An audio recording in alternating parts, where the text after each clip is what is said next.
प्रणाम। तो सीसीएमटी और सीसीएमएन एडमिशन के लिए फ़िज़िकल रिपोर्टिंग के लिए जो है बहुत सारे स्टूडेंट का कमेंट आ रहा है कि कब जो है सीसीएमटी और सीसीएमएन की जो फ़िज़िकल रिपोर्टिंग होनी है, क्या प्रोसीजर होना है, इस बारे में हम थोड़ा सा आज डिटेल में बात करेंगे। देखिए, वैसे तो जो डेट है, डेट के बारे में मैं बात करूँगा और उसके अकॉर्डिंग आपने जो है आने का भी अपना प्रबंध करना है और सभी चीज़ों के बारे में हम लोग आज बात करेंगे। आपने चैनल को एक तो जो वीडियो को पूरा देखना है, अंत तक देखना है। दूसरा, यदि कोई आपका कमेंट होता है या आपको कुछ पूछना है तो आप कमेंट कर दीजिए, मैं उसका रिप्लाई करने की कोशिश करूँगा। तो देखिए, प्रोसीजर जो है फ़िज़िकल रिपोर्टिंग और डॉक्यूमेंट वेरिफिकेशन का जो है वो एमटेक, एमआर्क और एमएससी के जो स्टूडेंट के लिए वो सबसे पहले तो इनको अपने डॉक्यूमेंट रेडी रखने हैं।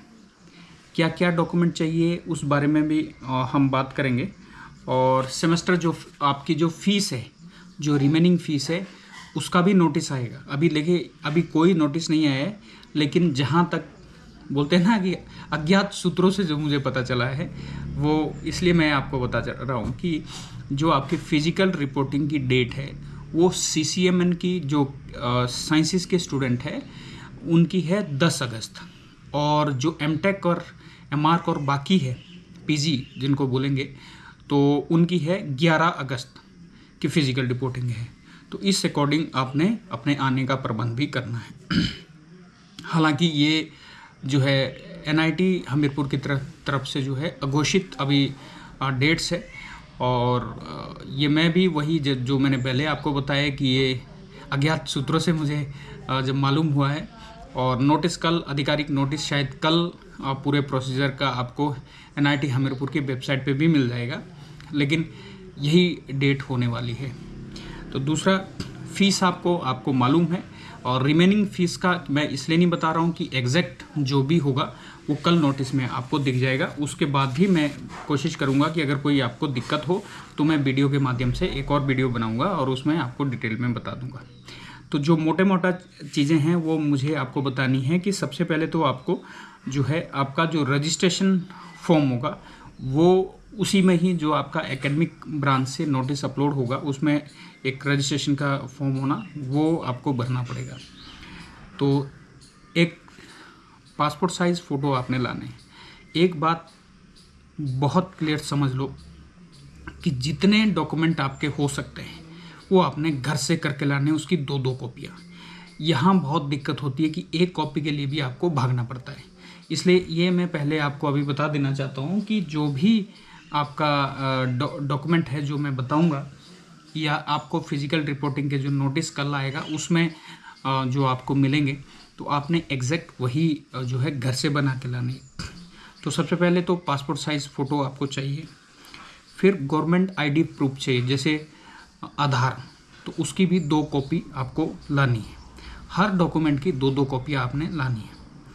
फिर है प्रोविजनल एडमिशन लेटर, जो कि सीसीएमटी और CCMN 2026 duly signed by the candidate, आपने साइन करके प्रोविजनल एडमिशन लेटर भी लाना है। फिर है ऑनलाइन डॉक्यूमेंट वेरिफिकेशन सर्टिफिकेट, जो कि सीसीएमटी सीसीएमएन ये भी कैंडिडेट से साइन होके आएगा।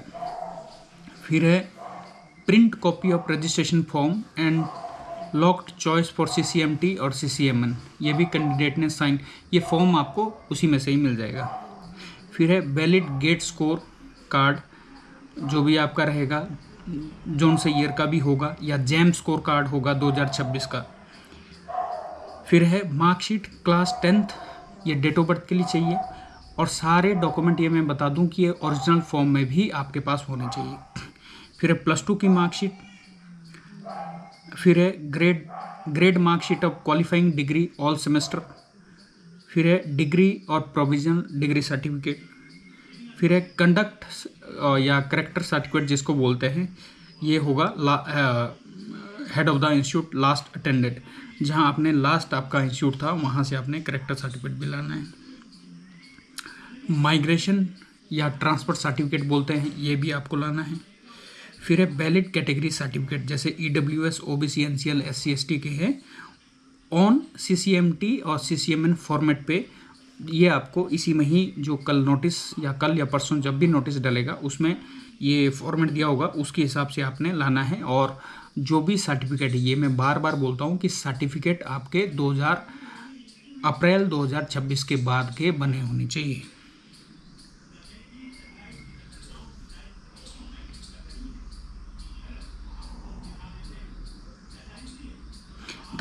The caste of the candidate must be in the state wise central list में होना चाहिए। OBC, NCL, SC, ST candidate of Maharashtra must also provide caste validity certificate as per the CCMT CCMN 2026 format. ST certificate of Tamil Nadu must be issued by the concern revenue division officer और declaration signed by the candidate official will not be considered valid category. तो ये जो बताया है वैसा ही करके आना, यहाँ तक कि आप परेशान ना हो।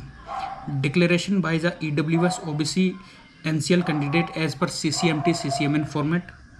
Certificate of person with disability on CCMN CCMT format. ये सारे आपको दिए गए होंगे। इसके बाद तुरंत जैसे नोटिस अपलोड होगा उसके बाद तुरंत आपको सर्टिफिकेट बनाने हैं।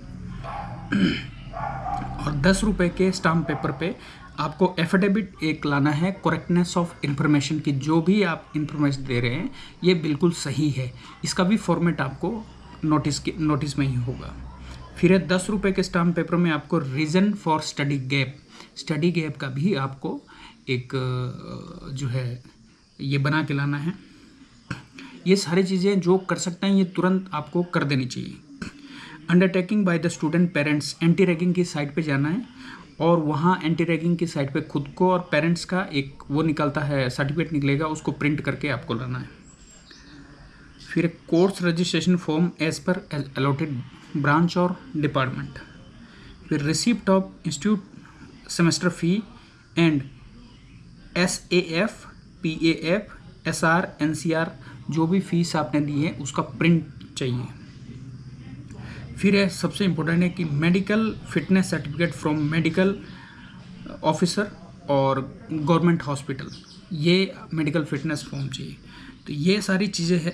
दूसरा एक महत्वपूर्ण जो बात है वो है कि जो भी सर्टिफिकेट आपके हैं ये हिंदी या इंग्लिश फॉर्मेट में होने चाहिए। यदि इसके अलावा आपके किसी अदर लैंग्वेज में हो तो आपको इसको ट्रांसलेट करके लाना है और इसको जो प्रिंसिपल, डायरेक्टर या कॉम्पिटेंट अथॉरिटी वो इसको सर्टिफाइड करेंगे। ये सारी चीज़ें हैं। इसके बाद जब आपको अब है बारी हॉस्टल की। जैसे आपका रजिस्ट्रेशन कंप्लीट हो जाता है और आपको रोल नंबर मिल जाता है तो इसके बाद आपको फर्स्ट कम फर्स्ट सर्व जो बेसिस आपको जो है रूम मिल जाएगा। जो रूम है आपको ट्रिपल शेयरिंग है, 4 शेयरिंग है, ये सिंगल शेयरिंग और डबल शेयरिंग रूम नहीं है। तो इस बात को आपने नोट कर लेना है। तो double sharing single sharing room नहीं है। 45,000 आपकी एक सेमेस्टर की अभी फ़ीस होने वाली है, जिसमें कुछ चार्जेस है और 5,000 रुपये आपके वापस जब आप सिक्योरिटी मनी होती है, जब आप वापस डिग्री कंप्लीट हो जाएगी तो वापस आपको मिलेगी। मतलब 45,000 आपको डिपॉजिट करना है। जब रजिस्ट्रेशन आप फिजिकल रिपोर्टिंग हो जाएगी फिर आपको यहाँ रोल नंबर मिल जाएगा। रोल नंबर मिलने के बाद तुरंत आपको, जैसे बॉयज़ है तो आपको उदयगिरी हॉस्टल में जमा करना है और यदि गर्ल्स है तो अरावली गर्ल्स हॉस्टल में आपको 45,000 रुपीज़ जमा करके उसका प्रिंट लेना है। तो ये सारी चीज़ें हैं। अब है कि रुकने की क्या व्यवस्था है। देखिए स्टूडेंट जैसे ही आएगा उसको तो हॉस्टल मिल जाएगा, वो डायरेक्ट अपने हॉस्टल जाके रह सकता है। और जो उनके साथ अगर आपके साथ पेरेंट्स है तो मैंने बताया है कि यहाँ कुछ एकोमोडेशन है, मतलब गेस्ट हाउस है, लेकिन वो क्योंकि स्ट्रेंथ ज़्यादा होती है गेस्ट की तो मुश्किल हो जाता है। और सतपुड़ा हॉस्टल है, वहाँ पे आप गेस्ट हाउस है, वहाँ वार्डन satpura@nits.ac.in पर मेल करेंगे, वापस आपको रिप्लाई मिलेगा। अगर रूम होगा तो आपको कंफर्म हो जाएगा, नहीं होगा तो आपको नहीं मिलेगा।